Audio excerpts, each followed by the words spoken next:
आइए जानते हैं आज की कुछ प्रमुख अंतर्राष्ट्रीय खबरों को। पहले एक नजर आज की हेडलाइंस पर। रेप केस में आरोपी से बोले चीफ जस्टिस, पीड़िता से शादी करोगे तो मिलेगा बेल वरना जेल। चीन ने गुल कर दी थी मुंबई की बिजली, एनवाईटी के खुलासे को महाराष्ट्र सरकार ने बताया सच, केंद्र का इनकार।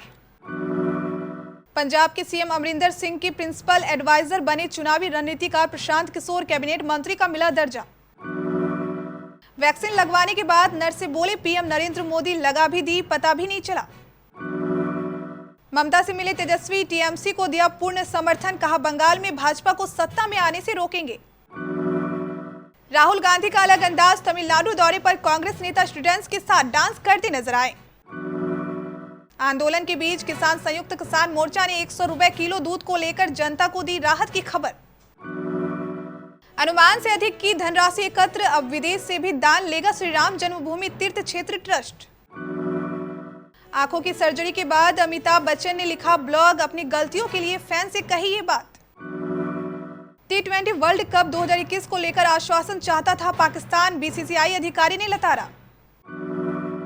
एक सरकारी कर्मचारी की ओर से रेप केस में गिरफ्तारी से संरक्षण मांगे जाने की अपील पर सुनवाई करते हुए सुप्रीम कोर्ट ने जो शर्त रखी उस पर बहस शुरू हो गई है। सर्वोच्च अदालत ने आरोपी से कहा कि वह पीड़िता से शादी करने को हामी भरेगा तभी बेल मिलेगी वरना जेल में रहना होगा। सुप्रीम कोर्ट में मोहित सुभाष चौहान की जमानत याचिका पर सुनवाई चल रही थी। Maharashtra state electric production company में टेक्नीशियन मोहित पर एक स्कूली बच्ची से रेप का आरोप है और उस पर बाल यौन अपराध संरक्षण अधिनियम की गंभीर धाराओं के तहत केस दर्ज है। Chief justice of India S A Bobde ने याचिकाकर्ता के वकील से कहा, यदि आप शादी करना चाहते तो हम मदद कर सकते हैं, यदि नहीं तो नौकरी जाएगी और जेल जाना होगा। तुमने लड़की को लुभाया और उसके साथ रेप किया। आरोपी के वकील ने दलील दी थी कि उसके क्लाइंट की नौकरी जा सकती है। पिछले साल अक्टूबर में अचानक देश की आर्थिक राजधानी मुंबई में बिजली गुल हो जाने से हाहाकार मच गया था। 10 से 12 घंटे तक हुई इस कटौती के पीछे क्या चिन्ह था? एक मीडिया रिपोर्ट में दावा किया गया है कि चीनी साइबर अटैक की वजह से ऐसा हुआ था। इसके बाद महाराष्ट्र के ऊर्जा मंत्री ने भी कहा है कि इस रिपोर्ट में सच्चाई हो सकती है और सरकार इसकी जांच कर रही है। आज शाम तक ये रिपोर्ट आ सकती है। हालांकि केंद्र सरकार ने इस बात से इनकार किया है कि चीनी हैकर्स अपने प्रयास के दौरान डेटा में सेंध लगाने में कामयाब रहे थे। चुनावी रणनीतिकार प्रशांत किशोर अब पंजाब के मुख्यमंत्री कैप्टन अमरिंदर सिंह के प्रधान सलाहकार होंगे। पंजाब कैबिनेट ने उनकी नियुक्ति पर मुहर लगा दी है। प्रशांत किशोर को कैबिनेट मंत्री का दर्जा दिया गया है। प्रशांत किशोर की यह नियुक्ति ऐसे समय पर हुई जब वह पश्चिम बंगाल विधानसभा चुनाव में तृणमूल कांग्रेस को सफलता दिलाने के लिए पार्टी की रणनीति बनाने में जुटे हुए हैं। ऐसे में देखना दिलचस्प होगा कि टीएमसी का रुख क्या होता है। पंजाब के मुख्यमंत्री कैप्टन अमरिंदर सिंह ने भी ट्वीट करके यह जानकारी दी है। अमरिंदर ने ट्वीट किया, यह बताते हुए खुश हूं कि प्रशांत किशोर अब मेरे प्रधान सलाहकार होंगे। पंजाब के लोगों की बेहतरी के लिए साथ काम करने को लेकर आशान्वित हूं। प्रधानमंत्री नरेंद्र मोदी ने सोमवार को दिल्ली के all India institute of medical science में कोरोना वायरस के टीके की पहली खुराक लगवाई। पीएम मोदी को वैक्सीन लगाती तस्वीर में 2 नर्स दिखाई दे रही है। उनमें से एक नर्स ने पीएम मोदी के साथ हुए अपने एक्सपीरियंस को शेयर किया। नर्स पी निवेदा ने कहा, सर को भारत बायोटेक के कोवैक्सीन की पहली खुराक दी गई है, दूसरी खुराक 28 दिनों में दी जाएगी। उन्होंने मुझसे पूछा कि टीकाकरण के बाद हम कहाँ के हैं। उन्होंने कहा, लगा भी दी पता भी नहीं चला। पीएम मोदी की ओर से वैक्सीन लगवाते हुए ट्विटर पर शेयर की गई फोटो में आपको 2 नर्स नजर आ रही है, जिसमें एक नर्स तो पीएम मोदी के पीछे खड़ी हुई नजर आ रही है और एक वैक्सीन लगाते हुए नजर आ रही है, जो कि पी निवेदा है। निवेदा पुडुचेरी की रहने वाली है। पीएम मोदी के बगल में खड़ी नर्स केरल की रहने वाली है। पीएम मोदी के टीका लगवाने के साथ ही देश भर में वैक्सीनेशन का दूसरा चरण भी शुरू हो गया है। बंगाल में विधानसभा चुनाव की घोषणा के बाद राष्ट्रीय जनता दल के नेता तेजस्वी यादव ने सोमवार को कोलकाता में बंगाल की मुख्यमंत्री ममता बनर्जी से मुलाकात की। ममता के साथ बैठक के बाद तेजस्वी ने चुनाव में तृणमूल कांग्रेस को पूर्ण समर्थन देने की घोषणा की। सोमवार को ही उत्तर प्रदेश के पूर्व मुख्यमंत्री अखिलेश यादव ने भी बंगाल चुनाव में तृणमूल कांग्रेस को समर्थन देने की घोषणा की है। तेजस्वी ने कहा कि हमारे ममता दीदी के साथ बहुत अच्छे रिश्ते हैं। हमारे राष्ट्रीय अध्यक्ष लालू प्रसाद यादव का ममता जी को पूर्ण समर्थन करने का निर्णय है। उनके मुताबिक बंगाल में हमारी पहली प्राथमिकता भाजपा को सत्ता में आने से रोकना है। कांग्रेस नेता और वायनाड से सांसद राहुल गांधी अपने तमिलनाडु दौरे के आखिरी दिन मस्ती के मूड में नजर आए। राज्य के मुलागु मुद्दू के saint Joseph matriculation higher secondary school में राहुल ने पहले स्टूडेंट्स के साथ डांस किया।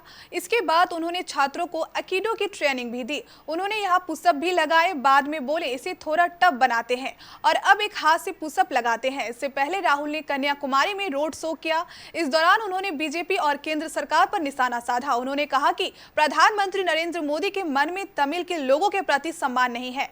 हम मोदी और आरएसएस को तमिल संस्कृति का अपमान नहीं करने देंगे।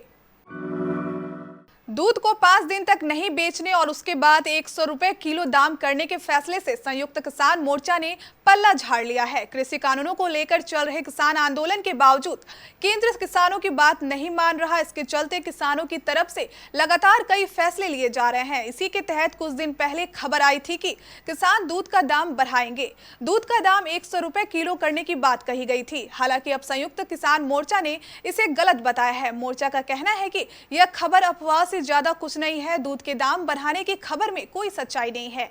उन्होंने कहा कि यह सोशल मीडिया पर भी वायरल किया जा रहा है और कहा जा रहा है कि ऐसा करने से सरकार किसानों की मांग मान लेगी। उन्होंने अपील करते हुए कहा कि जिस तरह से पहले दूध को बेचा जा रहा था उसी तरह ही जारी रखा जाए। रामनगरी अयोध्या में भगवान श्री राम की भव्य मंदिर के निर्माण के लिए श्री राम जन्मभूमि तीर्थ क्षेत्र ट्रस्ट को विश्व हिंदू परिषद तथा आरएसएस के बड़े अभियान में लागत से अधिक धनराशि मिली है। श्री राम मंदिर की अनुमानित लागत 1500 करोड़ रुपए आंकी जा रही है, जबकि श्री राम जन्मभूमि निधि संपन्न के 44 दिन के अभियान में 100 करोड़ से अधिक की धनराशि एकत्र हो चुकी है। अभी चेक से मिली दान की राशि की गिनती होनी है। तीर्थ क्षेत्र ट्रस्ट अब अगले अभियान के तहत विदेश से भी दान की राशि लेने की तैयारी में है। अमिताभ बच्चन बॉलीवुड के उन सितारों में शुमार है जो सोशल मीडिया पर काफी सक्रिय रहते हैं। अमिताभ बच्चन फेसबुक से लेकर ट्विटर और इंस्टाग्राम से लेकर ब्लॉग तक पर एक्टिव रहते हैं। अमिताभ करीब हर दिन एक ब्लॉग लिखते हैं और फैन से अपने मन की बात कहते हैं। ऐसे में अमिताभ ने आज फिर एक ब्लॉग लिखा और सर्जरी के साथ ही टाइपिंग एरर पर भी अपनी बात कही। अमिताभ बच्चन ने अपने ब्लॉग की शुरुआत में लिखा, मेरे स्वास्थ्य के लिए आप सभी की चिंताओं और प्रार्थनाओं हेतु आभार। इसके आगे अमिताभ लिखते हैं, इस उम्र में आंखों की सर्जरी नाजुक होती है और इसे सटीक रूप से देखभाल की जरूरत होती है। सबसे जरूरी व अहम काम किया जा चुका है और उम्मीद है कि बाकी भी सब अच्छे से होगा। दृष्टि और उसकी रिकवरी धीमी और कठिन है, इसलिए अगर टाइपिंग की गलतियां हैं तो उन्हें माफ करना होगा। पाकिस्तान क्रिकेट बोर्ड के प्रमुख एहसान मनी ने मांग की है कि अक्टूबर-नवंबर के बीच भारत में होने वाले T20 विश्व कप के लिए पाकिस्तान के खिलाड़ियों, मीडिया और प्रशंसकों के लिए वीजा का आश्वासन भारतीय क्रिकेट कंट्रोल बोर्ड लिखित में दे। इसी बयान ने बीसीसीआई को चौंका दिया है। ANI से बात करते हुए एक बोर्ड अधिकारी ने कहा कि टिप्पणियां अपरिपक्व है और यह भी बताया कि भारत सरकार ने अंतर्राष्ट्रीय खेल आयोजनों के लिए खिलाड़ियों को वीजा देने की बात करते समय अपनी नीति पहले ही स्पष्ट कर दी है।